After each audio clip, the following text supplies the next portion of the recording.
Après les actions, nous allons voir maintenant les modèles. Pour ça, nous allons voir justement les deux modèles qui sont nécessaires pour l'action de base, mais également pour l'action euh, login action. Ici, nous avons modèle de base.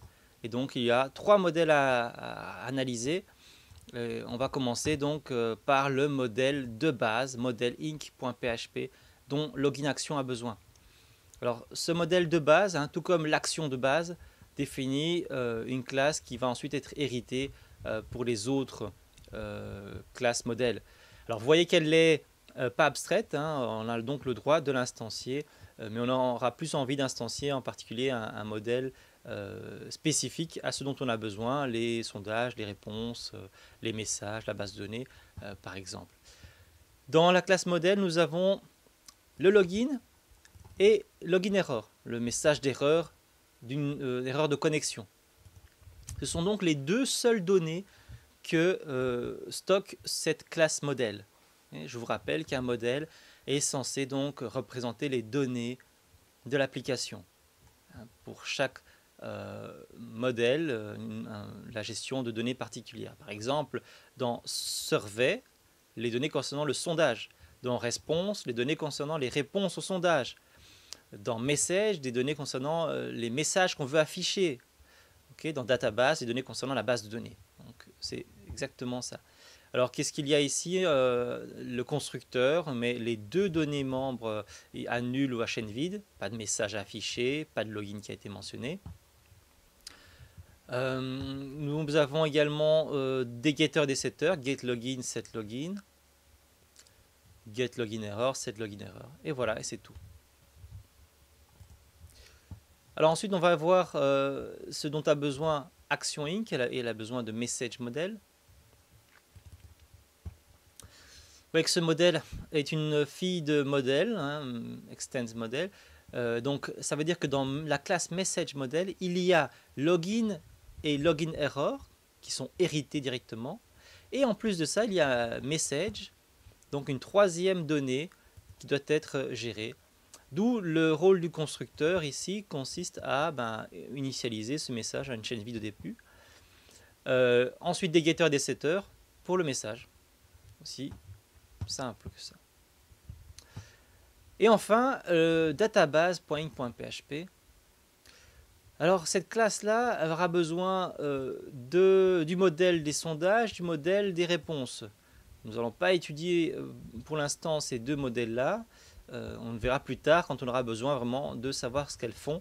Vous voyez que la classe database a une donnée membre simplement, c'est la connexion. C'est-à-dire ça va être cette variable qui représente le lien de connexion au serveur de base de données.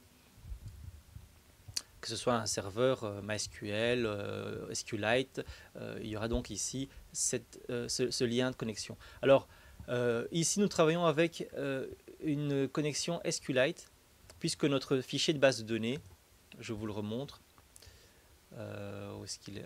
Donc, il est là. Notre fichier de base de données, non, ce n'est pas celui-là, pardon.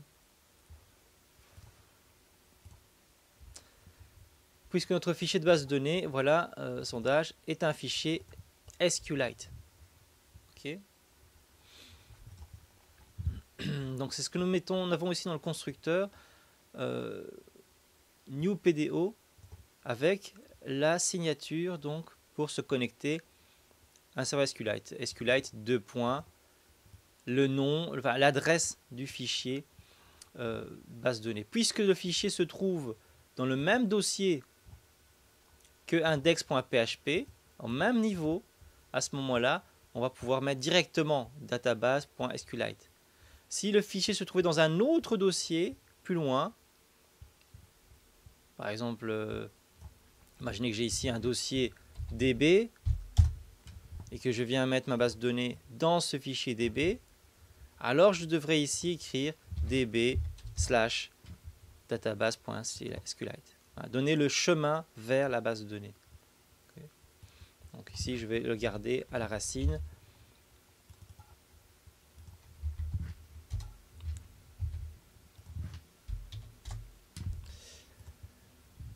Alors, on voit que ensuite il y a un test, hein. Si la connexion est à nul, hein, donc s'il n'y a pas de connexion, le note ici inverse. Rappelons-nous que le new PDO va soit renvoyer le lien de connexion dans cette variable, soit va renvoyer false en cas d'erreur. Donc ici, si non false, donc true, alors il va interrompre le script en affichant ce message. Die, impossible d'ouvrir la base de données. Vous avez des petits problèmes d'affichage ici, des caractères, c'est la configuration simplement de l'UTF-8. C'est pas important que vous puissiez le changer si vous voulez, mais ne vous préoccupez pas de ça à ce stade-ci. Alors le die ici va interrompre le script. Donc s'il n'y a pas eu de problème, on va avancer et se retrouver ici. Et à partir donc de ce lien de connexion, on va envoyer une requête query avec comme requête select name from SQLite master. Alors pour les bases de données SQLite, il y a une table SQLite master qui contient toutes les informations de gestion donc de la base de données, hein, dans cette base de données ici. Alors qu'on interroge cette table là spécifiquement pour savoir récupérer des informations concernant les autres tables, hein, en entrant ceci select name, donne-moi le nom à partir de la table de gestion SQLite master, le nom là où le type d'information recherchée est table, le nom donc des tables. Donc ici dans Q, on a la liste de toutes les tables de la base de données. On va donc faire à partir de ce Q, de ce résultat de requête, on va faire un fetch all pour récupérer donc toutes les lignes. Et on vérifie si il n'y en a aucune dans le tableau résultant. Alors à ce moment-là, on doit créer les tables dans la base de données puisqu'elle n'existe pas. Donc pour ça, on va appeler la méthode createDatabase qui est définie plus bas. Voilà. Donc ici, le but, c'est que vous écriviez vous-même donc le code de cette méthode createDatabase. Il s'agit de, comme il est mis ici en commentaire, de créer 3 tables, users, surveys et response, en suivant donc les spécifications qui sont là.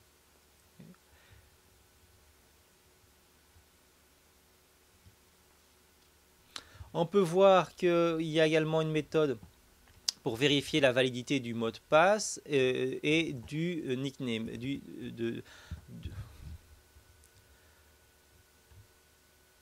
Alors on peut voir qu'il y a également une méthode pour vérifier la validité Alors on peut voir qu'il y a également une méthode ici pour vérifier la validité du nickname, hein, du pseudonyme de l'utilisateur, et plus bas une méthode pour vérifier le mot de passe, avec à chaque fois des recommandations sur la façon d'implémenter. Ici par exemple le mot de passe doit contenir entre 3 et 10 caractères, pareil pour le nom d'utilisateur.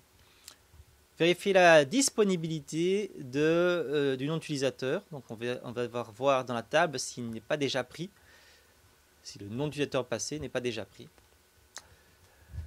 Également vérifier un couple nom d'utilisateur, mot de passe. Est-ce que ces deux données-là, qu'on va remplir dans le formulaire ici, on va les envoyer, est-ce que ces deux données sont dans la base de données? Si oui, alors renvoyez vrai, sinon renvoyez faux.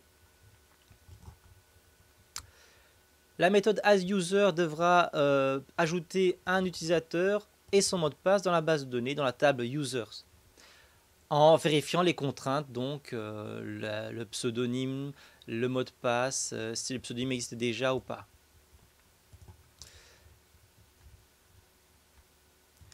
Update user permettra de changer le mot de passe d'un utilisateur donné. Donc on met l'utilisateur, on met le nouveau mot de passe et il change donc en fonction donc de ce qui est donné spécifié ici.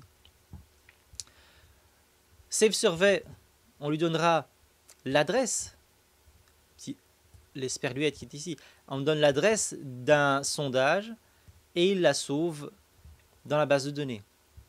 Okay. Même chose pour save response, on donne l'adresse d'une réponse et il sauve les données donc dans la base de données.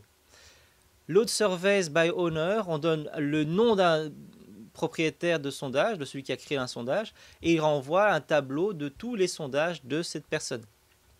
Load surveys by keyword, on met un mot-clé, il fait une recherche dans tous les sondages et renvoie un tableau de ces sondages-là. Vote permet, en spécifiant l'identifiant d'une réponse, de permettre de voter pour cette réponse, et accroître donc le nombre de votes dans la table des réponses. Load surveys permet de charger un tableau, à partir d'un tableau de sondage, de charger ces sondages. Donc là, on a un résultat de requête et on charge cela dans un tableau.